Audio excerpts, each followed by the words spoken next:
mainstay, multi-hyphenate actress, and of course, birthday girl, Amy Jo Johnson.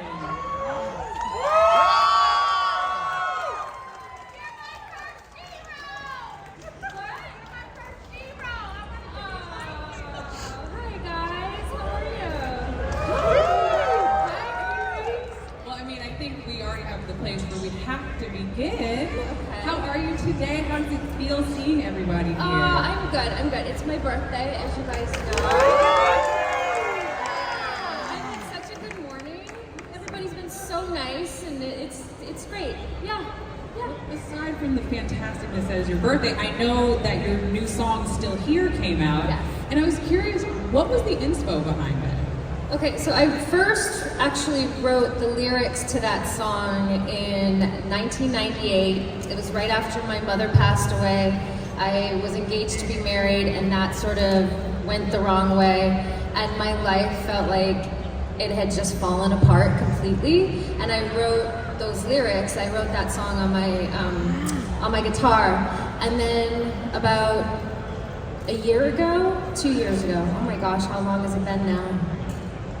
2 years ago, when we lost JDF, I resurfaced those lyrics, and I just felt like they had so much meaning now that they resonated with me, and in a different way, because it had been 20 years since I first wrote that, and to see how far I've come as a person emotionally, and just like, I don't know, they just really, they hit home for me again. So I pulled them back out, and I actually recorded them for the first time. It's really beautiful. Yeah, I'm it's curious, called like, Still Here. It's out now. You guys It's can hear really it on great. it. It's on like Spotify or whatever you listen to. You can listen to it. It's out. I'm curious, with all the hats that you wear, what does music creatively fulfill for you that maybe the other parts don't? Yeah, I've always kept music as sort of a cathartic hobby, I guess I would call it. I never pursued it to be a rock star. I just love writing music. And as I circle around from writing screenplays now, or sometimes painting, or whatever other creative things I'm doing, I always come back to music. And I have a piano in my living room, and my guitars, and sometimes as some of you guys know, I like to just go on IG Live and just start playing music and singing, and so it's always been sort of this really personal place for me. So obviously the music, the filmmaking, the writing, what made you want to kind of wear multiple hats? Did you always know you wanted that in this kind of world of entertainment, or? I think I get bored very quickly. I get super restless as well, and I think I didn't truly find my real passion, which is directing, until 10 years ago, after I finished a series called Flashpoint, and I shot my Joe Van Ginkel over there, and I shot my first short film, and I realized, oh my God, I love directing. Like, every part of my personality comes alive, and I felt like this is exactly what I'm meant to be. So I started writing more to get to those acting jobs, and then through that process I discovered, oh, I really love writing as well, and I'm actually kind of good at it. So it's writing and directing for me, really, at this point in my life, because it changes, that really lights me up and makes me very passionate. Do they also challenge you the most, those two positions, or does it feel like maybe the singing or the acting are the more challenging parts of like the different hats?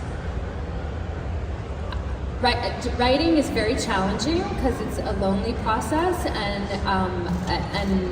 but I love it. So yes, if you were to ask me to go act tomorrow, that would be way more challenging, because I've sort of lost that that drive for that, where all my drive and passion is in filmmaking at this point. Yeah. Well, I mean, I want to take it back. We've heard from the audience, like, you were a lot of people's first kind of hero, and we are in this like era of girl power and women taking over. And I think for a lot of us, Kimberly was like the first girl we ever saw that was like, I don't have time to wait for somebody to come rescue me. I'll fix it myself. So when you think about your legacy, what does that mean to you? It's crazy, you guys. You know, I think maybe because it's my birthday right now, I feel a little emotional. But yeah, honestly, like when I got that job 30 years ago, or however long ago it was, it wasn't my intention. It was my first acting gig. But to have that role means so much to so many people. And 30 years later, these children are now adults that come to me at my table and tell me their story or how much it meant. And it's such a gift in my life. It's just been such a blessing. And that's all I can say. It's like it's just a really cool. I feel very lucky. I mean, I have to ask, as a slightly and deeply unserious elder millennial who is geeking out right now that we're here and using all of my restraint not to do something weird, what has been like your favorite or maybe craziest fan interaction with those kids that grew up that you're like, oh, okay, all right. I don't know, crazy or weird. I don't know. You know what? I've had some of the most like really emotional moments with people when they come up and they tell me that, you know, maybe their parents were going through a divorce when they were younger and I was like their best friend. Or I feel like I'm a lot of you guys' babysitter. Right? Yeah. So there's that. I mean, all the interactions that I have with people usually is just super heartfelt and a lot of times super emotional too. And that's pretty cool to have been there for so many people without even knowing that I'm there. And it's not me, it's actually my character that I play, right? So I feel super lucky to have been given the chance to play Kimberly. Well, I mean, I have to say, just as a point of privilege, like at my big age now, in my 30s, whenever my family asks me, what do I want to do for my birthday, I still say I want to jump out of a plane on a snowboard. I don't know how to snowboard and I'm afraid of heights, but for some reason, I still want the opening sequence of the Power Rangers movie every single time, so exactly. But I'm also curious, there's now a Felicity Rewatch podcast, and I'm sure with that are coming like new fans as well. What is it like when kind of a new generation or a new group find you and you get the opportunity to reintroduce yourself again? Oh yeah, you know what? I don't even know. I don't know because the people that I meet at conventions, they seem like longtime fans. Although a lot of times you guys come with your children too, who actually like love. That's always like very, very surprising to me when somebody from a different generation is like in love with Power Rangers or Felicity or I don't know how to answer that question honestly. It's like I feel very lucky as an actor. I moved to Los Angeles when I was 21 years old. Got Power Rangers like 6 months later and never stopped working until I decided to stop working as an actor in 2012 and focus on writing and directing. I was super blessed with I just kept getting all these roles and it was a really, really fruitful ride for me as an actor. I've always been curious, is there a different Ranger, if you were given the chance, you would have loved to have been? Huh. Maybe I would want to be Billy. Yeah. There you go. Oh, by the way, October 30th, me and David Yost are going to read MMPR The Return, issue number 4, together. Do you guys know I wrote a comic book? Yeah. Yeah. So me and David like to read the issues online. I don't know if you've caught that at all on IG Live. He likes to wear wigs and different things. But anyway, we're going to read issue number 4, which we haven't done yet, on October 30th. And I told him I wanted to play Billy, but he said I wasn't allowed to. I think that's kind of iconic. You should totally Right? know. I mean, really. Yeah. So you guys have to tune in. 7 o'clock Eastern Time, October 30th. We're going to read the whole issue number 4, which is the comic book I wrote with my boyfriend about what if all the original Rangers had stayed together, where would they be now? And it's quite an emotional 4-issue episode of just that. Like when you think about kind of the legacy of what you created, like you said, multi-hyphenate, the place that you hold in pop culture, what do you hope people kind of take away? Like if you could write the script for what people are like, Amy Jo Johnson, what would that be? So I have 2 features that I've just written. One is called What We Become, and that's more of like an erotic thriller, kind of fun. And then the other one is Ends of the Earth, and that's a romance. And honestly, to answer that question, I like going to a movie that is entertaining and just either makes me laugh or cry or just brings me on a roller coaster of a ride. And that's what I want to do. I just want to like write something and make something and direct something that just is a lot of fun in either a cathartic way or a surprising way or a sexy way or whatever it is. Just like make it like a fun ride. I think that's what movies are supposed to be.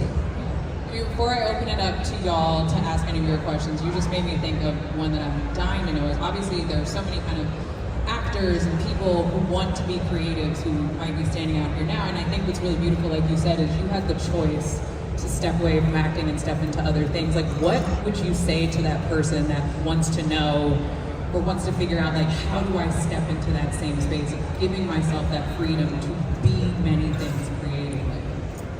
Oh, I don't know. I think that's what being an artist is, right? Like, so if you're, honestly, I rotate around my house. I have my writing station, I have my painting station, I have, you know, my meditation station and my music playing station. And for me, art, like writing or any of that, comes and goes. It's like a circular thing. Like sometimes I'm inspired to write, sometimes I'm inspired to play music. So I don't know, I just keep rotating. Okay, so I want to make sure I give y'all the chance to ask questions. So, perfect. All right, right here in the Back to the Future shirt. Hi, Amy. Happy birthday. I wanted to ask you, what was the most challenging thing acting in Power Rangers? Was it the acting since it was your first gig, or the fights, or what was it?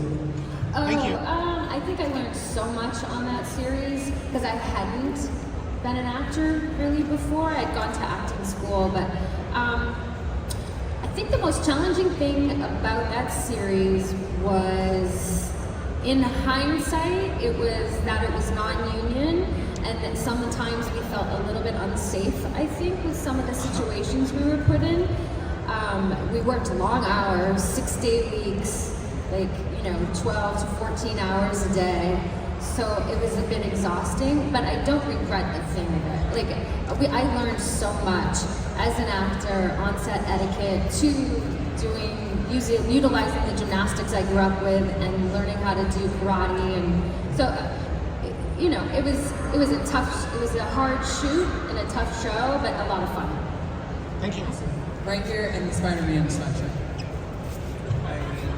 Happy birthday. I'm a huge fan. I just want to say you're beautiful in person. Out of the whole series of Mighty Morphin Power Rangers, what was your most favorite episode? Oh, that would have to be Switching Places with David Jost or Power Punks, which I loved. I also love doing Room of Doom. That was really fun because it was all about Kimberly.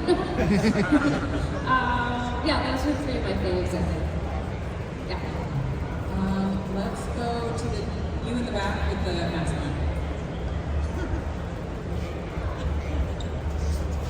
Hi, huge fan.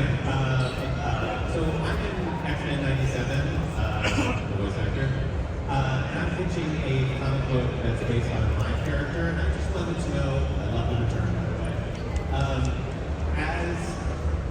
What advice would you give to somebody who comes from a different skill set and into stepping into comic creation, record comic creation? Well, yes, that would be me, right? Like, honestly, I wrote The Return with Matt Hudson, with my boyfriend, And he's the person who has read comics since he was 9 years old and is, obsessed with comic books, and his dream is to write comic books. And so I couldn't have done it without him. Like I had hardly even read a comic before we wrote The Return. So yeah. So what was the question? Like I don't know. To get good collaborators, would you say? Yeah, for me, for writing screenplays, like that's a whole different muscle than it is to write a comic book, for sure. Although a story is a story, right? And you're still like creating arcs in the same structure and all that. But like it's a very different. I've learned a lot for sure. And Nico Leon, who did the artwork, did such a good job, and he brought so much to the table. Like we would send the scripts off, and then we'd get the story back with all the artwork, and it was like, oh, okay, it's even better than what we had even thought of in our heads. Yeah. So good luck with that. Yeah, awesome. There's someone right here in a coat and waving their arms. I'm gonna go wave. It's a pleasure to get to talk to you in person. I've been having a question that's been like in my mind for years. The Power Rangers Turbo movie. Was there cutscenes when you were having that fight, when you were getting out of the scuba diving suit and having that fight with like the other Power Ranger? Were there cutscenes? I feel like that scene or that sequence was longer than there were cutscenes, and this is you're telling me there was more to the story than was in the movie. I think the question was there a cut scene that allowed, in the Turbo movie part, that allowed for like a longer fight sequence that kind of added more context to the moment that maybe we didn't get to see? I have no idea. I have no idea. I was really happy that Shuki, that it was the producer at the time, asked me to come back to do Turbo. When he called me and asked, I was like, why not? Yeah. When I left Power Rangers, it was about a year before I actually landed that next gig, which was Killing Mr. Griffin, which was a TV after-school movie. And within that year, I really started taking acting classes and doing plays and doing all this stuff to really focus on my acting. And so when she called and said, do you want to come back and do a part in Turbo? I was like, yeah, why not? It was really fun to revisit, not as a Pink Ranger as well. It was different. It was fun. Right here at Pokemon. My name is Jamal. I've been a fan for 3 years. I'm just wondering for the two actors from Noah with their training, they say the training, what connected that you would hold the most for I believe the question was both of your cast members that you've lost, and what are the memories that you hold about them?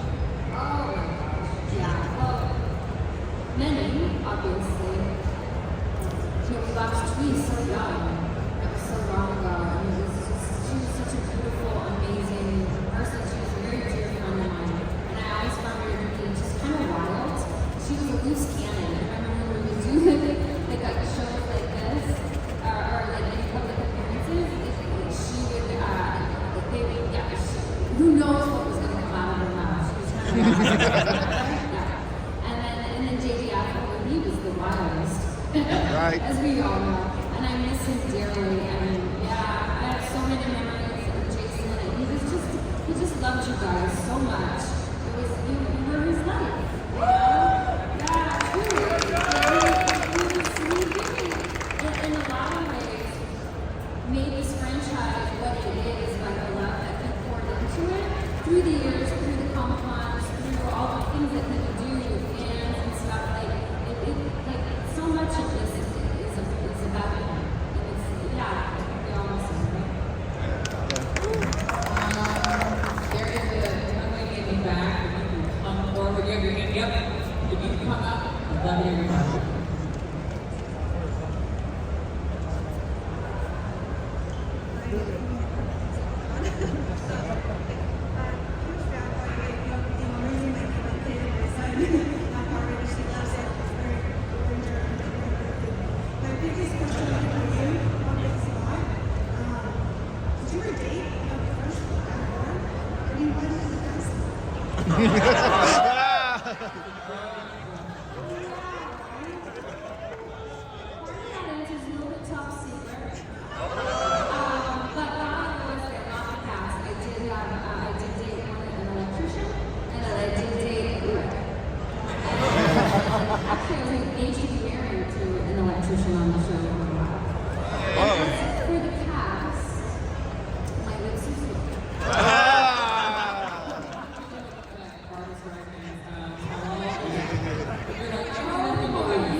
parting gift, right? So we basically handed it to Susie Q. And we shot that in Vancouver.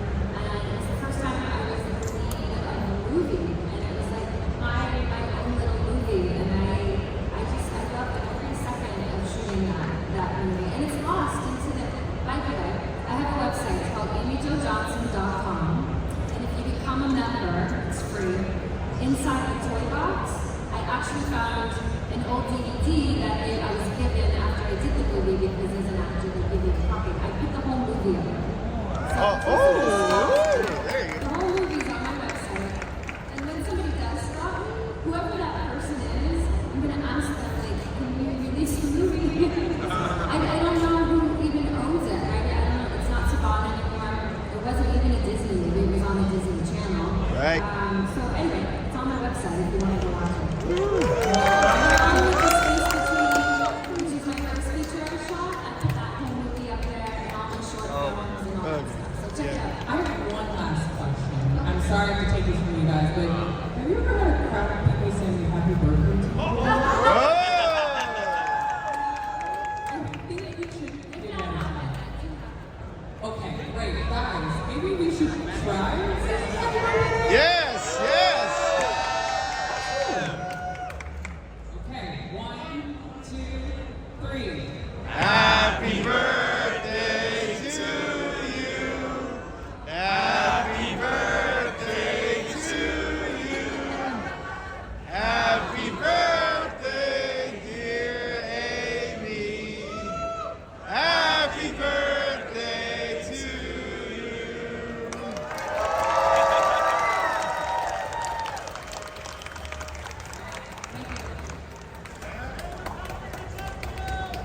There you go.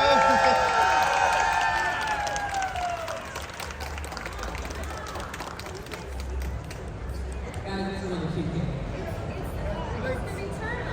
Yeah, it's dope. I wish we could show it to you guys. But then Literally from the Kickstarter. Was any of you guys part of the Kickstarter? So it's the David Mack cover on the top of the cake. Oh. Thank you so much for spending your birthday with all of us. Yeah.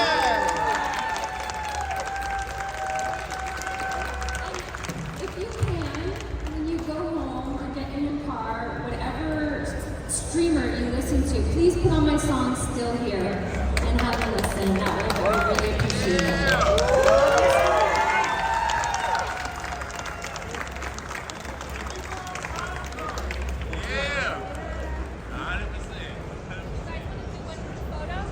Yeah.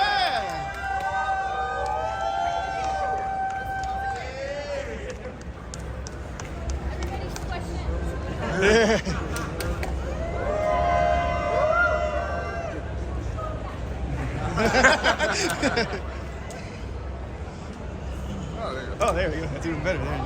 Oh, there you go. Here, I'll duck.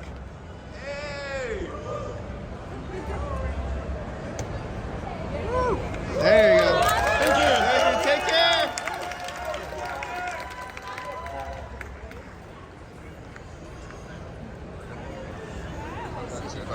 Oh, don't drop. Oh, see, don't drop it. Don't drop it. Oh.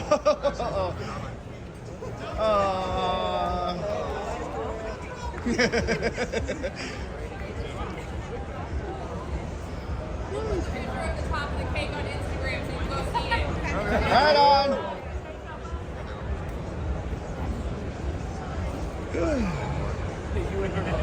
Yeah.